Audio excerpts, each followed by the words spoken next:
La pluma del jefe. El golpe maestro de la arquitecta silenciosa. ¡Atención! Él le entregó el bolígrafo para que firmara su renuncia a todo. Él creyó que estaba terminando un matrimonio, un simple y limpio descarte de una mujer que había superado. Ella estaba sentada, embarazada de 8 meses, con las manos temblando ligeramente, mirando los papeles de divorcio en el estéril despacho de abogados del 10º piso, con vistas a la Plaza de España. Él era un multimillonario, el rey de las finanzas y Gracian Dynamics. Y ella era una simple nadie. Lo que él no sabía, mientras la veía firmar, es que la pluma que le dio tenía más poder que todo su imperio. No solo estaba divorciándose de su esposa, estaba despidiendo a su jefa. Si crees que la venganza es un plato que se sirve frío, prepárate. Esto es un golpe de ajedrez corporativo. No olvides darle a me gusta y suscríbete para ver cómo cae este rey. Capítulo 1. La firma congelada en castellana. El aire en el despacho de Matheson, Gray y Locke, en pleno paseo de la Castellana de Madrid, era tan frío que se sentía como un peso físico. Alicia Montero, pronto a dejar de ser Alicia Gracián, mantenía su mirada fija en la veta de caoba de la mesa. Cada remolino en la madera se sentía como una risa burlona. Frente a ella estaba Ricardo Gracián, su marido de 6 años. Él no la miraba. Estaba revisando su móvil, un dispositivo de titanio pulido que probablemente costaba más que el coche de ella. Su mandíbula estaba tensa, su traje de 5.000 euros inmaculado. Parecía la portada de Forbes España, un hombre que había construido un imperio desde cero, o eso creía el mundo. Alicia, solo firma, dijo. Su voz cortante. Finalmente levantó la vista, sus ojos azules tan planos y fríos como el hielo glaciar. Hemos pasado por esto, es un acuerdo generoso. Junto a él, su abogado, un tiburón llamado señor Velasco, deslizó la página de firma final hacia ella. Señora Gracián, los términos son de hierro. Un pago único de 50.000 euros, el vehículo que conduce actualmente, y desalojará el ático antes del 1 del mes. A cambio, renuncia a todas las reclamaciones actuales y futuras sobre los activos, propiedades y, por supuesto, Gracian Dynamics del señor Gracián. 50.000 euros. Para él, era la cuenta de un bar. Para ella, el insulto definitivo. La mano de Alicia descansaba sobre el abultamiento de su vientre. El bebé pateó. Un recordatorio punzante de la vida atrapada en el fuego cruzado. ¿Y el bebé, Ricardo? Susurró, con la garganta seca. Estará bien provisto, dijo Ricardo con desdén, como si discutiera una línea en un presupuesto. Se establecerá un fideicomiso. Mi equipo se encargará de ello. Solo tienes que firmar. Él tenía prisa. Alicia sabía por qué. Había visto las fotos de los paparazzi, las publicaciones de los blogs, los rumores de sociedad. Sofía Ruiz, una modelo de Instagram de 24 años y embajadora de marca, estaba esperando. Alicia incluso la había visto abajo, golpeando sus uñas acrílicas contra la ventanilla de un nuevo Ferrari rojo sangre, un regalo de predivorcio de Ricardo. Todo este proceso había sido una brutal guerra relámpago de 4 semanas. En el momento en que Ricardo se enteró de que Sofía también estaba accidentalmente embarazada, Alicia se había convertido en una carga, un problema a borrar. Tú no construiste nada, Alicia, le había espetado la semana pasada, en su vasto y vacío ático, cuando intentó apelar al hombre con el que se casó. Eras una historiadora del arte, una bibliotecaria. Te di un mundo con el que nunca podrías haber soñado. Deberías estar agradecida por el aterrizaje suave. Ella miró el bolígrafo en su mano. Era un pesado Mont Blanc de laca negra. Un regalo que ella le había dado hace 5 años cuando cerraron su primer gran acuerdo. Él lo había olvidado, por supuesto. Su mano temblaba, no por miedo ni por tristeza, que se había quemado en las últimas semanas. Era rabia, una rabia fría, tranquila y sísmica, que se había estado acumulando desde el momento en que encontró su móvil secreto. Pensó en sus comienzos. Ella, la tranquila licenciada en ingeniería del MIT, una prodigio de la codificación que odiaba el foco de atención. Él, el carismático MBA de Harvard, que podía vender hielo a un glaciar. Ella tuvo la idea, el algoritmo revolucionario que se convirtió en el núcleo de Aura, el software de análisis predictivo que hizo de Gracian Dynamics un gigante de 30.000 millones de euros. Ella tenía el cerebro, él tenía la cara. Yo seré el CEO. La había engatusado todos esos años. Tú puedes ser la arquitecta silenciosa, el poder detrás del trono. Nadie necesita saberlo. Será nuestro secreto. Ella, ingenua y enamorada, había aceptado. Construyó todo el backend. La arquitectura, los protocolos de seguridad.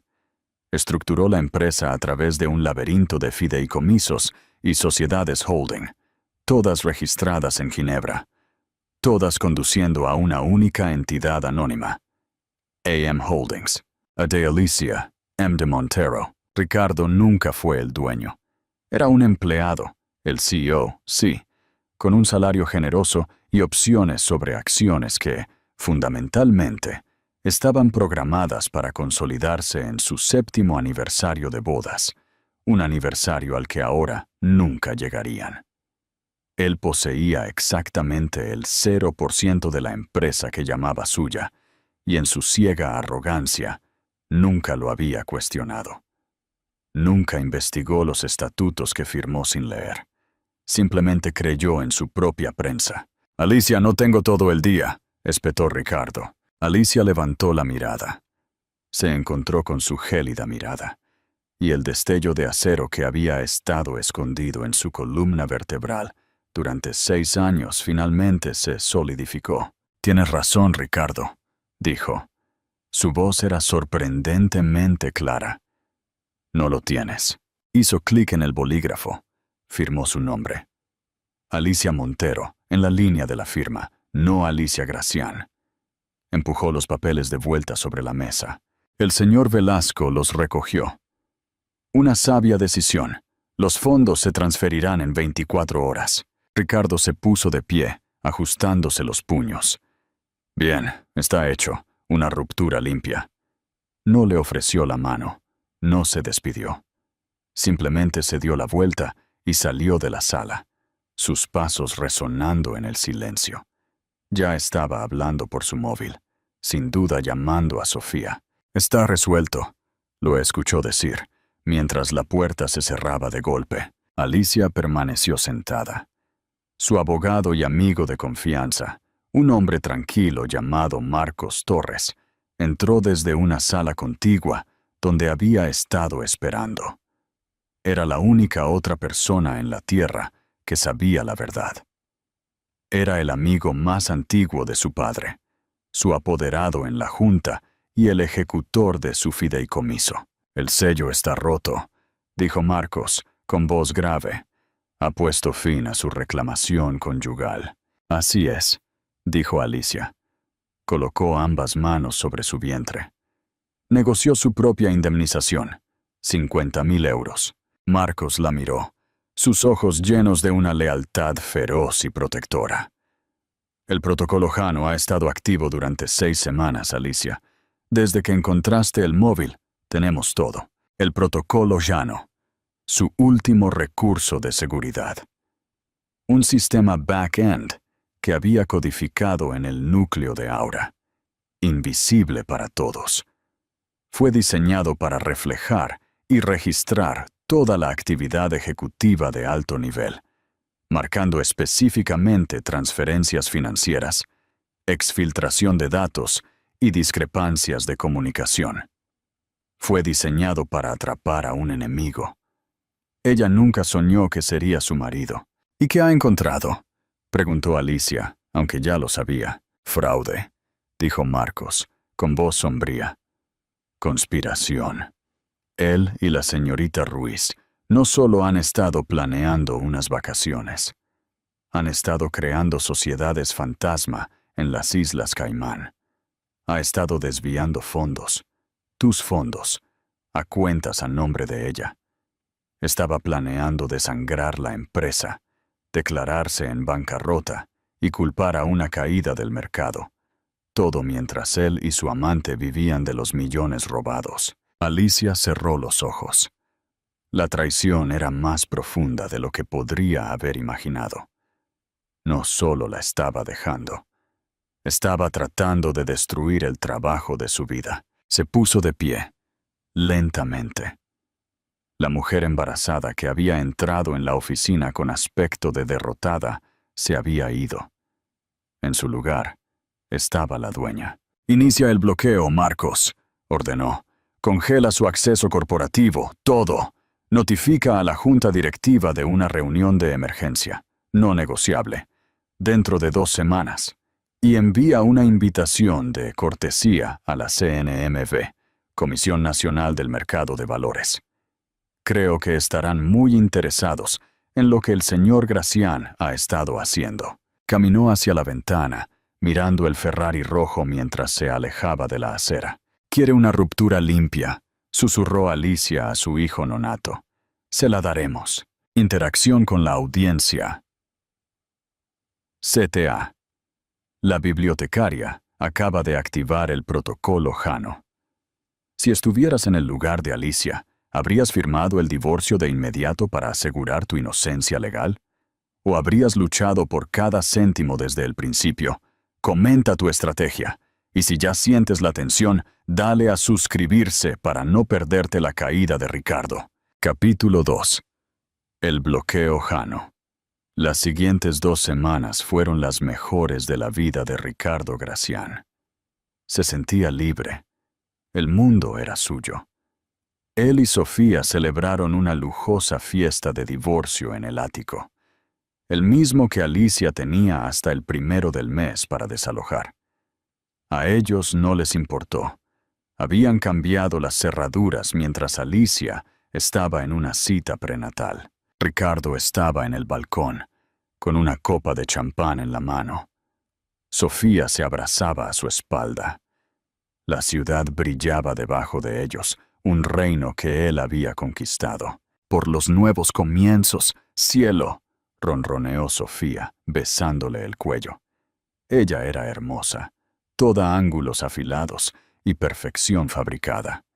Y por deshacerte de esa ratona aburrida, ¿cómo se llamaba? Da igual, se rió Ricardo. Se sentía poderoso, invencible. Acababa de cerrar un trato masivo, o eso creía, transfiriendo 50 millones de euros a un nuevo fondo de desarrollo. La cuenta de las Caimán, que él y Sofía controlaban. Había sido ridículamente fácil. El sistema apenas parpadeó. Su móvil vibró. Era su director financiero, David Sands. Ricardo suspiró, molesto por la interrupción. «¿Qué pasa, David? Son las 10 de la noche». La voz de David era tensa, en pánico. «Ricardo, tenemos un problema, uno grande. El sistema está bloqueado». «¿Qué quieres decir con bloqueado?», espetó Ricardo. «Fallo de IT, arréglalo». Tuvo. No lo entiendes. No es un fallo. Es un bloqueo de seguridad, un protocolo Jano. Nunca había oído hablar de él. Todos nuestros datos centrales, nuestras finanzas, nuestros modelos de proyección, están todos en cortafuegos. Y Ricardo, todos los privilegios de transferencia de fondos ejecutivos han sido revocados en todo el sistema. La sangre de Ricardo se heló. ¿Qué? ¿Quién lo autorizó? No lo sé. David estaba casi gritando. Viene de la cima. de la propia matriz AM Holdings. AM Holdings, repitió Ricardo, sin reconocer el nombre. Ese es solo el fideicomiso paraguas. Es una entidad fantasma. Yo soy el CEO. Yo soy la cima. Anúlalo. No puedo, gritó David. Mis credenciales han sido degradadas. También las tuyas. Eso es imposible, rugió Ricardo. Arrojó su copa de champán por el balcón. Estaré en la oficina a las 6 de la mañana. Que venga todo el departamento de IT. Quiero que esto se arregle. Colgó, con un pequeño nudo de malestar apretándose en el pecho. Probablemente era solo un competidor intentando un ciberataque. Él los aplastaría, pero a la mañana siguiente, el problema era peor. Ricardo irrumpió en el reluciente lobby de Gracian Dynamics, pero su tarjeta de seguridad parpadeó en rojo. Acceso denegado. ¿Qué diablos?, murmuró. Fran, el jefe de seguridad, se acercó a él, luciendo profundamente incómodo. Señor Gracian, lo siento, su acceso ha sido revocado. ¿Revocado? ¿Por quién? Yo soy esta empresa. Por la Junta, señor. O por la entidad que controla la Junta. Recibimos una directiva anoche. No se le permite pasar del lobby. ¡Esto es una locura!, gritaba Ricardo. Los empleados se detenían a mirar. ¡Llama a Velasco! ¡A mi abogado! Estaba marcando el número de su abogado cuando un correo electrónico llegó a su móvil. Era de una dirección que nunca había visto. Legal & Holdings. Ginebra. Asunto: reunión obligatoria de accionistas y revisión de la Junta. Señor Gracian, se requiere su presencia en una reunión obligatoria de accionistas. Fecha: mañana 17 de noviembre. Hora: 9:00 AM en punto. Ubicación: el Gran Auditorio, Torre Gracian. Su asistencia es no negociable. Esta reunión abordará graves irregularidades en la gobernanza corporativa y los desembolsos financieros. Un representante del accionista mayoritario, AM Holdings, presidirá. El corazón de Ricardo martilleaba. Reunión de accionistas. Yo soy el accionista. Pasó las siguientes 24 horas en un borrón de pánico. Su abogado, el señor Velasco, estaba pálido. Ricardo, el velo corporativo de esta AM Holdings es de hierro. Es una LLC suiza envuelta en un fideicomiso de Ginebra con una docena de apoderados. No puedo encontrar un nombre. No puedo encontrar una debilidad. Ricardo, ¿qué firmaste cuando sacaste esta empresa a bolsa? El acuerdo estándar, el que redactó el abogado de la familia de Alicia, ese viejo, Marcos Torres. Su voz se apagó. Marcos Torres, el hombre tranquilo y modesto que había estado en su boda, el hombre con el que Alicia tomaba café una vez al mes, el que había puesto como contacto de emergencia. Una náusea, fría y terrible, comenzó a acumularse en su estómago. «No», susurró, «no es posible». Miró a Sofía, que se quejaba de que sus tarjetas de crédito habían sido rechazadas. «Ricardo, arréglalo. Mi día de spa está reservado». «Cállate», gritó, «simplemente cállate». Iba a ir a esa reunión. Iba a descubrir quién era AM Holdings e iba a destruirlos. Él era Ricardo Gracian.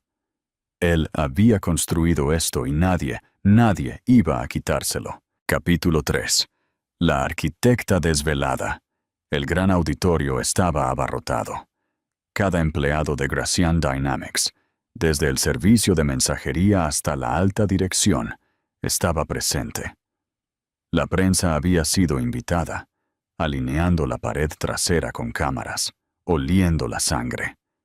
La junta directiva, la gente que Ricardo había contratado, estaba sentada en la primera fila, con el rostro sombrío.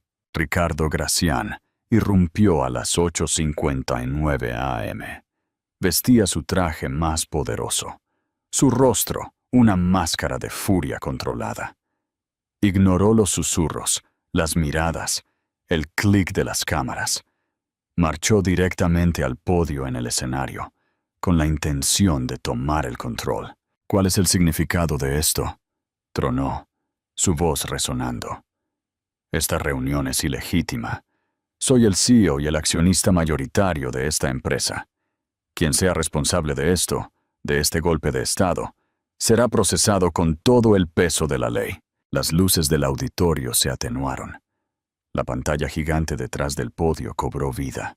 Por favor, tome asiento, señor Gracián. La voz era femenina. Era tranquila. Estaba amplificada, resonando en la sala. Y era familiar. Ricardo se congeló. Se giró hacia la pantalla. No era un logotipo. Era una transmisión de video en vivo. Una mujer estaba sentada en una habitación sencilla y bien iluminada. No estaba en un traje de poder. Llevaba un suéter simple y cómodo. Su cabello estaba recogido. Se veía cansada, pero sus ojos eran como el acero. En sus brazos, envuelto en una suave manta blanca, había un bebé recién nacido. Era Alicia. Todo el auditorio jadeó. El rostro de Ricardo se puso blanco. «Alicia, ¿qué es esto? ¿Qué has hecho?» «Yo», replicó Alicia, su voz resonando con un poder que nadie en esa sala le había oído antes. «Simplemente asisto a mi primera reunión general. Ya era hora». «Esto es una broma», balbuceó Ricardo, riendo. Pero era un sonido agudo y débil. «Tú eres mi exesposa. Eres historiadora del arte. No tienes autoridad aquí. Seguridad, quiten esta transmisión de la pantalla». «Tu equipo de seguridad ahora me informa a mí, Ricardo», dijo Alicia con calma. «Al igual que tu junta directiva, al igual que tu director financiero, al igual que todos en esta sala». Ajustó al bebé dormido en sus brazos. «Buenos días a todos. Para aquellos que no me conocen, mi nombre es Alicia Montero. Me conocían como Alicia Gracián, la esposa tranquila del CEO. Pero Alicia Montero es el nombre con el que nací. Y es el nombre en la escritura fundacional de AM Holdings, el fideicomiso que es el propietario único del 100% de Gracián Dynamics». Una ola de shock recorrió a la multitud. Los miembros de la junta directiva se quedaron mirando al frente. Ellos sabían. Marcos Torres claramente ya les había informado. «Esto es una mentira», chilló Ricardo. «Una invención». «¿Lo es?». La mirada de Alicia fue inquebrantable. «Preguntémosle al sistema. Yo lo construí, después de todo». Ella tecleó algo en un teclado fuera de cámara. La pantalla se dividió. En un lado estaba su rostro. En el otro, una cascada de código. Documentos de patentes originales y planos digitales. «Este es el código fuente de Aura», explicó Alicia, escrito por mí en el MIT hace 7 años. Aquí están las solicitudes de patente presentadas por AM Holdings. Y aquí, la pantalla cambió a un documento, está el contrato de empleo de CEO que firmaste hace 6 años, Ricardo. Hizo zoom en una cláusula. Cláusula 117b, la cláusula de moralidad y terminación por causa justificada. «Estabas tan emocionado por firmar que nunca leíste los estatutos», dijo Alicia. «Te nombré CEO, un puesto asalariado. Se te concedieron opciones sobre acciones, no acciones, que estaban programadas para consolidarse en nuestro 7º aniversario, una fecha a la que no llegaremos. Eras, a todos los efectos legales, un empleado. Mi empleado». Ricardo se aferraba al podio, con los nudillos blancos. «Maldita, me engañaste». Te engañaste a ti mismo, Ricardo. Creíste tu propio mito. Creíste que yo no era nada. Creíste que era una ratona de biblioteca que no construyó nada». Su voz bajó, perdiendo su frialdad corporativa y ganando una furia helada personal. «Me entregaste un bolígrafo en el despacho de un abogado hace 2 semanas. Me obligaste, embarazada de 8 meses de tu hijo, a firmar la renuncia a todas las reclamaciones sobre tu fortuna. Lo que realmente estabas haciendo, Ricardo, era firmar tu propia dimisión. Afirmaste legalmente, con tus propios abogados caros, que no tienes ninguna reclamación sobre mis activos. Y Gracian Dynamics es, y siempre ha sido, mi activo. La sala estaba en absoluto silencio. El único sonido era el clic de las cámaras. Pero esta reunión no se trata solo de un cambio de liderazgo, continuó Alicia. Se trata de un crimen.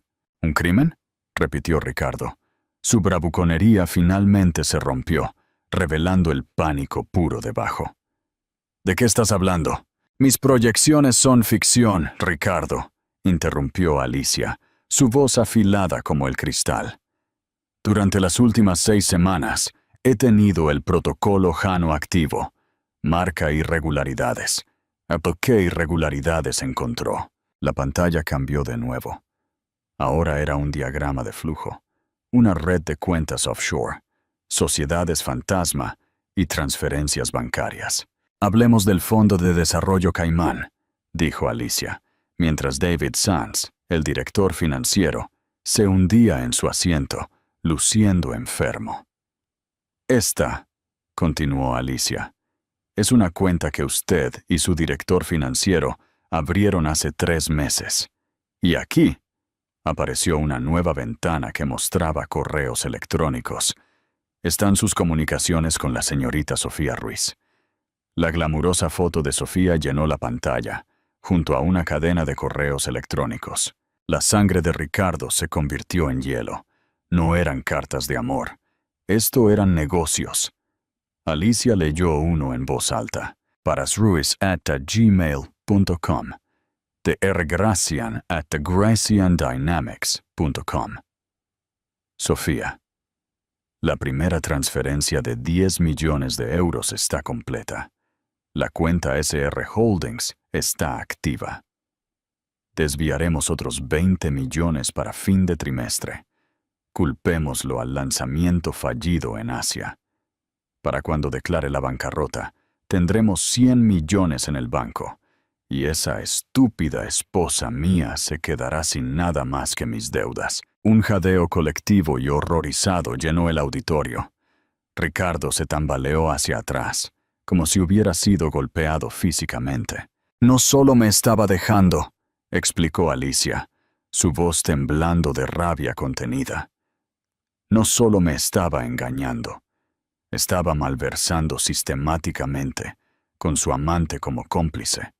Estaba planeando defraudar a esta empresa, robar sus pensiones, sus salarios y sus futuros, y dejarme a mí, su esposa embarazada, que asumiera la culpa. Dejó que el peso de eso se asimilara. El trato de desarrollo de 50 millones de euros que usted impulsó la semana pasada, Ricardo. Recuerda, eso no fue un trato. Eso fue un gran robo. Me estaba robando a mí. Miró directamente a la cámara. Ricardo Gracián, como única propietaria y presidenta en funciones de la junta directiva de AM Holdings, estoy dando por terminado su empleo, por causa justificada, con efecto inmediato. 2 grandes guardias de seguridad, los mismos que le habían prohibido la entrada a Ricardo, comenzaron a caminar por el pasillo hacia el escenario. Y en cuanto a su cómplice, añadió Alicia, la señorita Sofía Ruiz está, en este momento, siendo notificada de una demanda civil por conspiración para cometer fraude. Todas las cuentas a su nombre han sido congeladas, a la espera de una investigación criminal. En la pantalla, Alicia mostró una nueva transmisión de video. Era una toma en vivo desde el lobby del ático. Sofía, en una bata de seda, estaba gritando a 2 hombres de traje que le entregaban papeles. Sus tarjetas de crédito, su Ferrari, su nueva vida, todo se había ido, incautado como activos derivados de la actividad criminal. «¡No puedes hacer esto!», gritaba Ricardo ahora, un sonido animal de pura desesperación. «Es mi vida, yo la construí, yo la construí». «Eras un portavoz glorificado, Ricardo», dijo Alicia, su voz impregnada con el hielo de su propio corazón. Eras la cara de la empresa, un papel que desempeñaste bien. Pero olvidaste una cosa. Se inclinó, su rostro llenando la pantalla.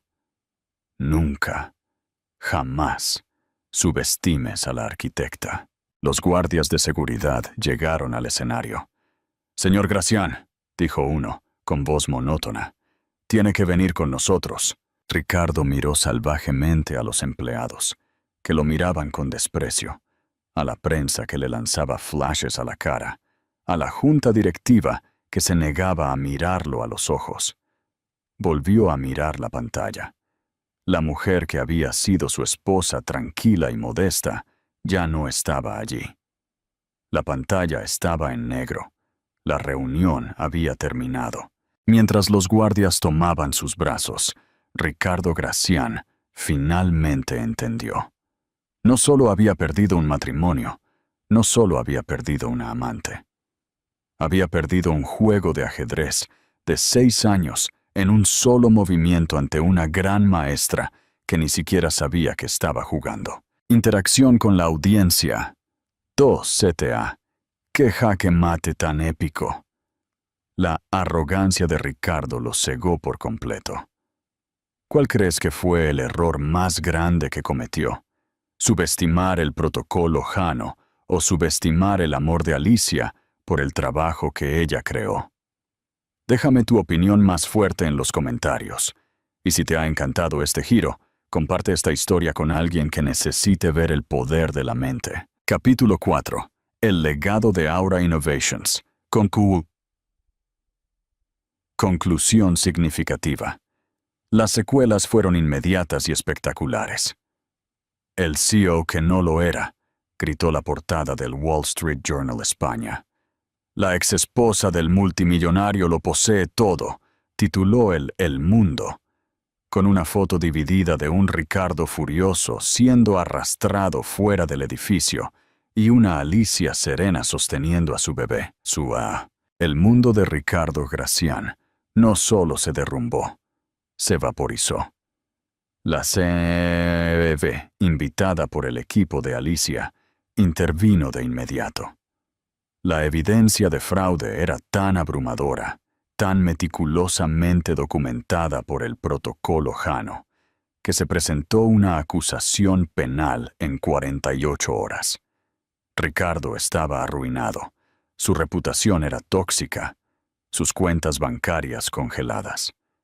El único dinero que tenía a su nombre eran los 50.000 euros de la indemnización de divorcio que Alicia había aceptado, una suma que sus abogados habían insistido en ofrecer como un insulto a ella. Ahora, era el único activo que el gobierno no podía incautar. Había negociado su propio dinero de bolsillo. Sofía Ruiz, enfrentando sus propios cargos, lo traicionó al instante.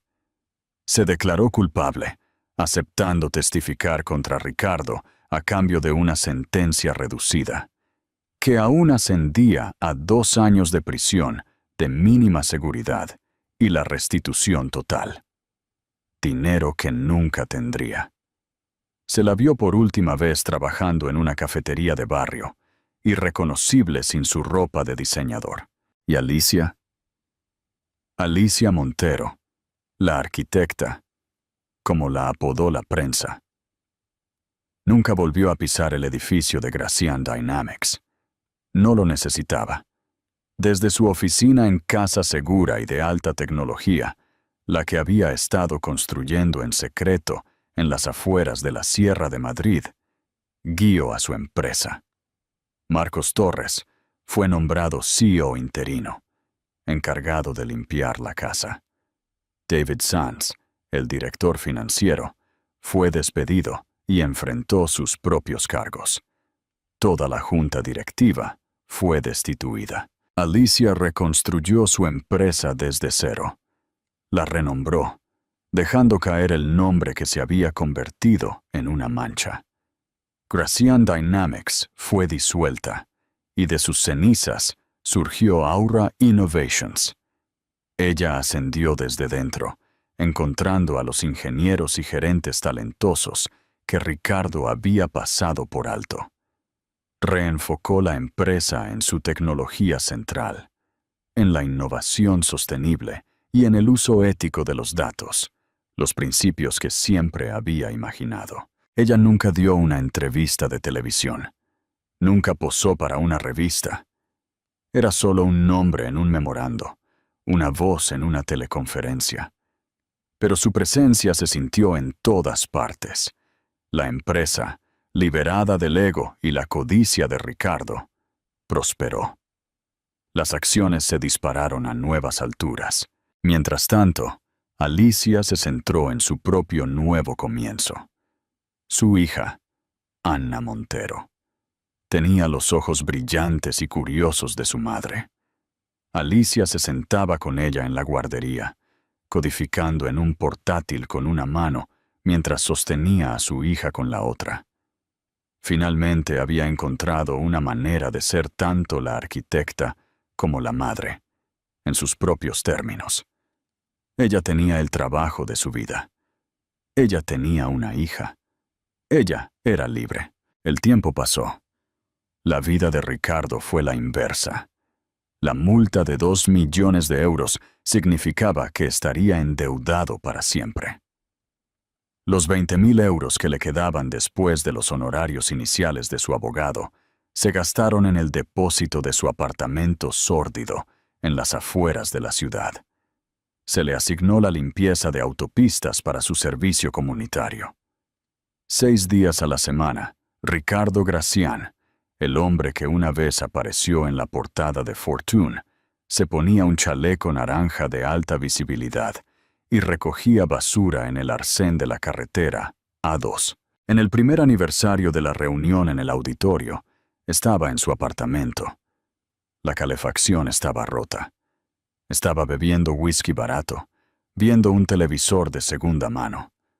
Un segmento de noticias mostró un primer plano de Alicia en un parque, riendo, arrodillada en la hierba, su pequeña hija, Ana, corriendo hacia ella.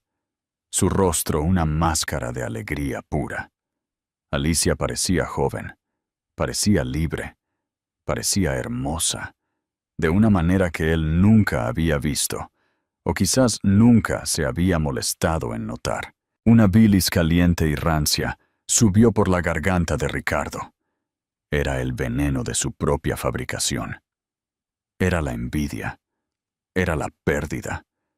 Era la agonizante comprensión de que no solo había perdido un imperio, había tirado una vida. Intentó llamar a su antiguo número. El número que ha marcado ha sido desconectado. Intentó su antiguo correo electrónico. Una respuesta automática. Entrega fallida permanentemente. Usuario desconocido. No solo perdió, no solo fue arruinado, fue borrado, mientras empujaba el columpio de su hija, enviándola a volar en el aire frío y claro del otoño. Alicia Morgan sonrió. Había construido su empresa, había protegido a su hija, y había construido su vida, por fin, sobre una base que nadie podría quitarle jamás. La venganza definitiva va mucho más allá de simplemente lograr la victoria. Reside en descubrir y exponer la verdad y, al mismo tiempo, reclamar la propia identidad. La historia de Alicia demuestra una lección profunda. La persona que parece más tranquila, la presencia más modesta en la sala, es a menudo la que ejerce el mayor poder. ¿Qué te pareció la reacción de Ricardo al ver a su hija en la pantalla? Déjanos tu opinión en los comentarios. Si te encantó esta historia de justicia y poder oculto, dale a me gusta y asegúrate de suscribirte. La sentencia y el descenso de Ricardo. Los 6 meses siguientes a la reunión en el auditorio fueron los más largos de la vida de Ricardo Gracián. En el juicio, su abogado de oficio, el señor Pérez, apenas pudo argumentar contra el protocolo Jano. La evidencia digital era irrefutable. Ricardo no fue a prisión, pero el mundo exterior se convirtió en su celda. Los 50.000 euros de la liquidación del divorcio finalmente se hicieron efectivos, pero su exabogado, el señor Velasco, inmediatamente puso un gravamen sobre ellos, exigiendo 30.000 euros por servicios prestados y daños reputacionales. A Ricardo le quedaron 20.000 euros. Era la mayor cantidad de dinero que jamás había tenido, que se sentía como nada. Era todo su patrimonio neto. Se mudó del hotel de lujo a un apartamento amueblado de alquiler semanal, estrecho y lúgubre, en una zona de Fuenlabrada, al sur de Madrid.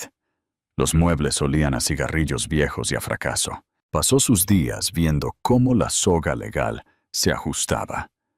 Tuvo que contratar a un nuevo abogado, un hombre llamado Señor López, un defensor público convertido en abogado privado que trabajaba en un centro comercial destartalado. López estaba perpetuamente sudoroso y no parecía impresionado por el antiguo estatus de Ricardo. «Mire, señor Gracián», dijo López, barajando papeles, «lo tienen acorralado. La evidencia de esta cosa llamada Jano es irrefutable. Es una grabación digital de todos sus crímenes. Está en correos electrónicos, en registros del servidor, en transferencias bancarias. Usted conspiró. Usted defraudó. Se enfrenta a 15, 20 años en el peor escenario». «¡No!», Ricardo golpeó el puño contra la mesa de laminado barato. «Era mi empresa. Es una disputa matrimonial». «No era su empresa. Ese es el quid de la cuestión», suspiró López. «El acuerdo de divorcio lo prueba. Usted firmó un documento, con su propio abogado caro presente, que indicaba que no tenía ninguna reclamación sobre ella. No puede alegar que era propiedad conyugal ahora». «¿Y Sofía?», espetó Ricardo. «Ella estaba compinchada. Ella me manipuló». «Ah, la señorita Ruiz». López sonrió por primera vez. «Esa es su única esperanza. Ella ha llegado a un acuerdo de culpabilidad. Está testificando contra usted y contra David Sanz. Ella lo está pintando como un sociópata manipulador que se aprovechó de su juventud y la obligó a abrir las cuentas, amenazándola con arruinar su carrera si no lo hacía». Ricardo se quedó sin palabras. Había sido su idea. Sí, pero ella había sido una participante entusiasta. Ella había sido quien sugirió esconder activos en arte y joyas. «Entonces, ¿qué hacemos?», susurró Ricardo, el pánico resurgiendo. «Nos declaramos culpables. Nos arrojamos a la misericordia del tribunal. Lo pintamos como un hombre cegado por el ego, una figura trágica, un Rey Lear de la era digital. Culpamos a la manipulación de Sofía. Culpamos al mal consejo de David Sanz. Lloramos, rogamos y esperamos que el juez esté de buen humor». El juicio, 3 meses después, fue un epílogo humillante. David Sanz, el director financiero, fue sentenciado primero a 5 años en una prisión federal de mínima seguridad. Sofía Ruiz fue la siguiente. Ella fue una maestra de la actuación. En el estrado, era una visión de inocencia rota y llorosa. Llevaba un simple vestido negro, sin maquillaje, el pelo recogido en un moño. Lloró mientras describía cómo el señor Gracián la había deslumbrado y luego la había aterrorizado. Él dijo que yo era solo un juguete», gritó, «y que podía destrozarme. Dijo que Alicia era inestable y que él solo estaba protegiendo sus activos de ella. Yo estaba tan asustada. Solo hice lo que me dijo». La jueza, una mujer sin rodeos llamada jueza María Santos, pareció parcialmente convencida. Sentenció a Sofía a 18 meses por conspiración para cometer fraude, con posibilidad de libertad condicional en 11. Luego fue el turno de Ricardo. Se puso de pie, su traje barato colgando de su figura. Había perdido 15 kilos. Su abogado dio un largo discurso sobre la ibris y un hombre que voló demasiado cerca del sol. Entonces la jueza Santos habló. Señor Gracián, su expediente es único. He visto codicia, he visto fraude, pero rara vez he visto arrogancia a esta escala. Usted no solo robó dinero, intentó destruir la vida de la misma persona que construyó su trono, una mujer que, en ese momento, estaba gestando a su propio hijo.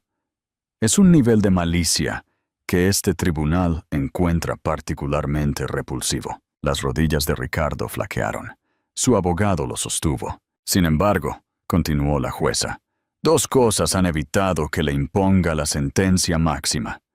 Primero, su cómplice, la señorita Ruiz, fue de hecho la principal beneficiaria de los fondos líquidos. Sus cuentas fueron congeladas antes de que usted pudiera obtener ganancias personales, más allá de los fondos desviados que utilizó para regalos y viajes.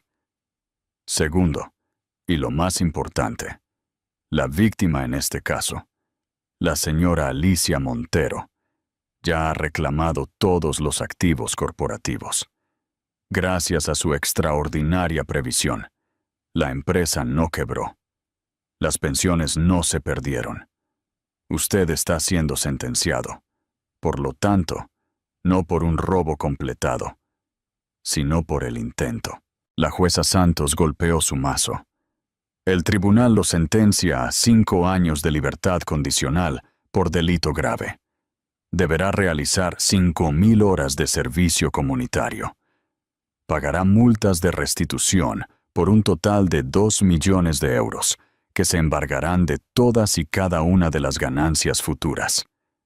Se le prohíbe de por vida servir como funcionario o director de cualquier empresa que cotice en bolsa.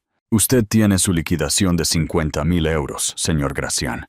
Es más de lo que usted le dejó a su esposa. Queda desestimado. No iba a ir a prisión. Ricardo casi se derrumbó de alivio. Pero la prisión, pronto aprendería, era el mundo exterior. Interacción con la audiencia. CTA. 5 años de libertad condicional y 5.000 horas de servicio comunitario. ¿Creen que la sentencia de la jueza Santos fue justa? ¿O el castigo de la humillación pública es peor que la cárcel para alguien como Ricardo? Déjenme su opinión en los comentarios. Cárcel o humillación pública. El resplandor de Aura y la lucha de Alicia. Los 9 meses siguientes fueron el epílogo. Mientras la vida de Ricardo era una lenta y molesta humillación, Alicia Montero prosperaba. Aura Innovations fue la historia de regreso de la década. Después de la caída inicial de las acciones, Alicia había garantizado personalmente una recompra utilizando su propio fideicomiso. Fue una muestra de confianza asombrosa. Ella nunca fue vista en público. Nunca concedió una entrevista de televisión. Forbes y el Wall Street Journal España publicaron reportajes masivos sobre la arquitecta, pero tuvieron que usar la única foto de prensa granulada de su boda. Se convirtió en una leyenda, la mujer invisible y brillante que le había dado jaque mate al rey. Invirtió decenas de millones en el fondo Ana Montero, su fundación para apoyar a las mujeres en STEM, que ya se había convertido en la más grande de su tipo en España. Era madre. Pasaba sus días trabajando en Nuevo Código, guiando a su nueva junta directiva elegida a dedo, y sus tardes en el Parque del Retiro con su hija Ana, que estaba empezando a gatear. Ella era, por primera vez en su vida adulta, completa, inexpugnablemente feliz. La vida de Ricardo era la inversa. La multa de 2,5 millones de euros significaba que estaría endeudado para siempre. Los 20.000 euros que le quedaban después de los honorarios iniciales del señor López casi habían desaparecido, gastados en el depósito de su sórdido apartamento y comida barata. Tenía que trabajar. Tenía que hacer su servicio comunitario. Su oficial de libertad condicional, una mujer llamada señora Petrov, lo asignó a la limpieza de carreteras. 6 días a la semana, Ricardo Gracián, el hombre que una vez apareció en la portada de Fortune, se ponía un chaleco naranja de alta visibilidad y recogía envoltorios de comida rápida y pañales sucios en el arcén de la A3, la autovía de Valencia. Los coches pasaban a toda velocidad, sus ocupantes ajenos, pero a veces alguien lo reconocía. Disminuían la velocidad, tomaban una foto con su móvil. Una vez, un camionero le tiró un perrito caliente a medio comer, gritándole: ¡Ete, Gracián! ¡Cógelo! Era un chiste, un meme viviente. Intentó vender sus últimos activos restantes. Tenía un reloj Patek Philippe que había escondido, una obra maestra de 100.000 euros. Lo llevó a una casa de empeño en un barrio de mala reputación. El corredor de empeños, un hombre llamado Gus, entrecerró los ojos. Luego lo miró a él. «¡Santo cielo!», susurró Gus, el reconocimiento amaneciendo. «Tú eres él. Eres Ricardo Gracián. Solo dame el dinero por el reloj», dijo Ricardo, con la voz muerta. «Hombre, has caído duro», dijo Gus, casi con admiración. «Una caída como esta es bíblica. Te daré 5.000. Vale 100.000. ¿Para quién? ¿Para un tipo que no eres tú? Para ti, vale 5.000. Ese es mi precio, señor CEO». Ricardo tomó el dinero. Lo usó para pagar el alquiler. Estaba verdaderamente invisible. La gente chocaba con él en la calle y no se disculpaba. Era solo otro hombre cansado y derrotado con un abrigo barato, su rostro gris por la vergüenza. En el primer aniversario de la reunión en el auditorio, estaba sentado en su apartamento. La calefacción estaba rota. Estaba bebiendo whisky barato de una botella de plástico, viendo un pequeño televisor de segunda mano que había comprado en una tienda de caridad. Un segmento de noticias local, ¿Dónde están ahora?, apareció. «Ha pasado un año desde la dramática caída del hombre de los 50.000 euros, Ricardo Gracián», dijo la presentadora. Una foto de su rostro, gritando de ese día, apareció en la pantalla. «Hacemos un seguimiento de los actores clave». La pantalla mostró a una Sofía Ruiz pálida y delgada, saliendo de un taxi. Había sido liberada de una prisión de mínima seguridad en Tenerife el mes pasado. Actualmente trabajaba en una cafetería en un barrio obrero. Luego, pasaron a un analista financiero. La jugada de Alicia Montero fue, simplemente, la maniobra corporativa más brillante del siglo XXI. Al obligarlo a finalizar ese divorcio primero, él desautorizó legalmente cualquier derecho al imperio. Él creyó que le estaba dando a su esposa un insulto de 50.000 euros. De hecho, estaba negociando su propio patrimonio neto final. Fue poético. Fue vivo. Ricardo se quedó mirando la pantalla, con las manos temblando. Luego, apareció una nueva imagen. Era una foto paparazzi cándida, tomada con un teleobjetivo. Era Alicia. Estaba en un parque, riendo. Estaba arrodillada en el césped, con los brazos abiertos. Una pequeña niña, Ana, corría hacia ella. Su rostro una máscara de alegría pura. Alicia parecía joven, parecía libre, parecía hermosa, de una manera que él nunca había visto, o quizás nunca se había molestado en notar. Una bilis caliente y rancia subió por la garganta de Ricardo. Era el veneno de su propia creación. Era la envidia. Era la pérdida. Era la agonizante realización de que no solo había perdido un imperio, había tirado una vida. En un último y patético espasmo de su antiguo yo, agarró su móvil prepago barato. Todavía tenía su antiguo número memorizado. Lo marcó. Una voz fría y electrónica. El número que ha marcado ha sido desconectado o ya no está en servicio. Intentó su antiguo correo electrónico. Envió un mensaje. Alice, lo siento, por favor. Una respuesta automática inmediata. Entrega fallida permanentemente. Usuario desconocido. No solo perdió, no solo fue arruinado, fue eliminado. Ricardo Gracián se desplomó de nuevo en su sofá lleno de bultos. La botella de whisky se le escapó de la mano, derramando el resto de su contenido sobre la alfombra manchada. El televisor seguía hablando de deportes. Estaba total, final y completamente solo. Era el hombre de los 50.000 euros. 50 kilómetros de distancia. En ese mismo parque, el teléfono de Alicia Montero vibró. Estaba empujando a Ana en un columpio. Era un mensaje de Marcos. Los últimos litigios civiles están resueltos, Alicia. Las multas de Ricardo están registradas. Todo está hecho. Estás completa y finalmente libre. Alicia sonrió. Una sonrisa real, genuina. Guardó su teléfono y se volvió hacia su hija. «¡Más alto, mami, más alto!», se reía Ana. «Más alto será», dijo Alicia, empujando el columpio, enviando a su hija a volar hacia el aire fresco y claro del otoño. Había construido su empresa, había protegido a su hija, y había construido su vida, por fin, sobre unos cimientos que nadie podría quitarle jamás.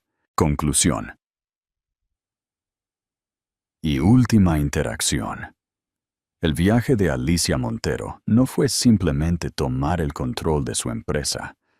Fue reclamar su identidad, sus logros profesionales y su autoridad personal, mientras salvaguardaba la nueva vida que estaba nutriendo. A través de sus acciones, demostró una lección profunda. La persona que parece más tranquila, la presencia más modesta en la sala, es a menudo la que ejerce el mayor poder. Creen que el castigo de Ricardo fue el de la justicia o el de su propia arrogancia.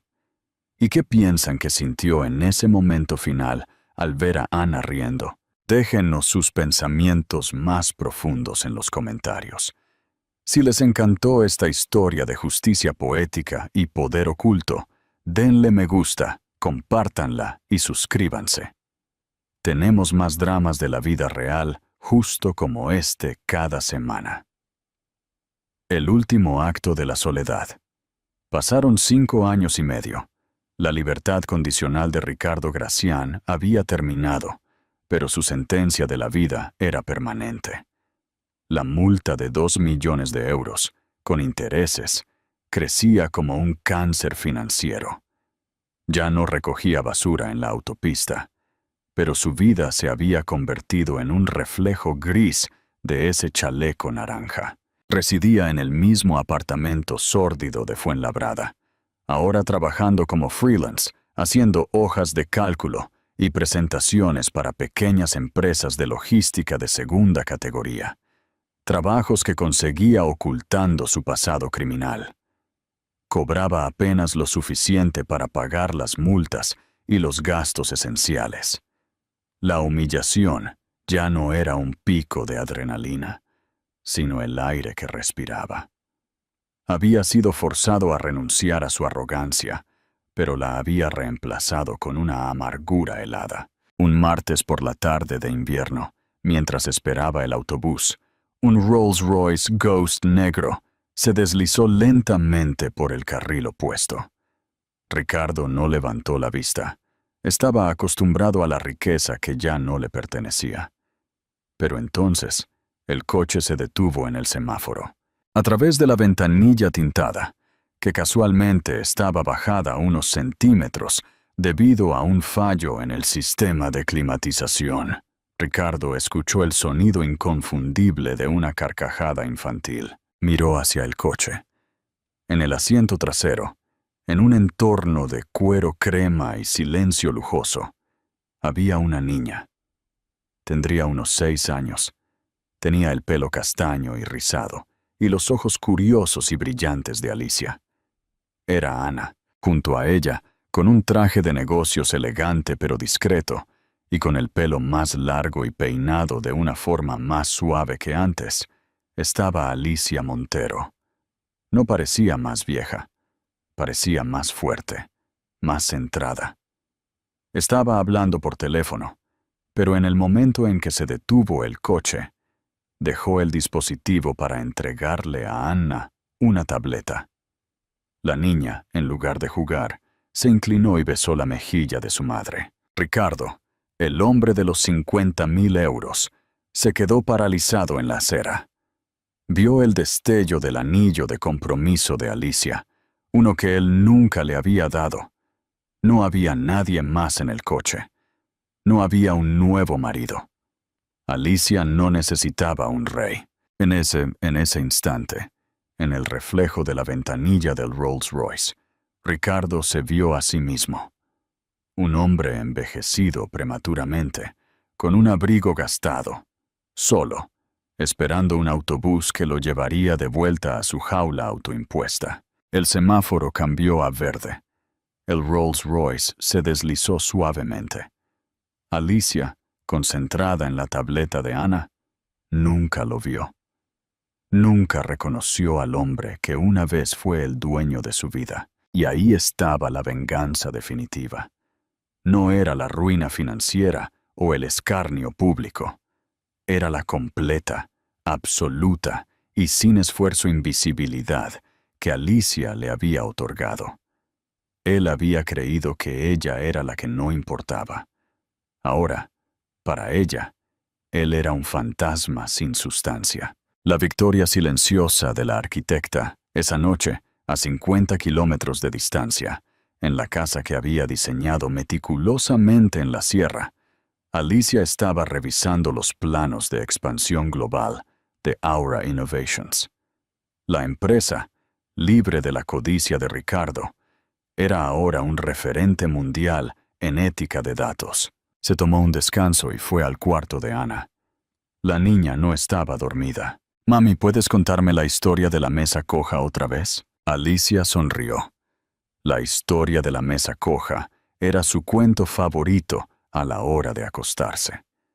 No era la historia de un hombre malvado, sino la historia de una mujer que aprendió a equilibrar su propia vida. «Claro, cariño», susurró Alicia, sentándose junto a ella.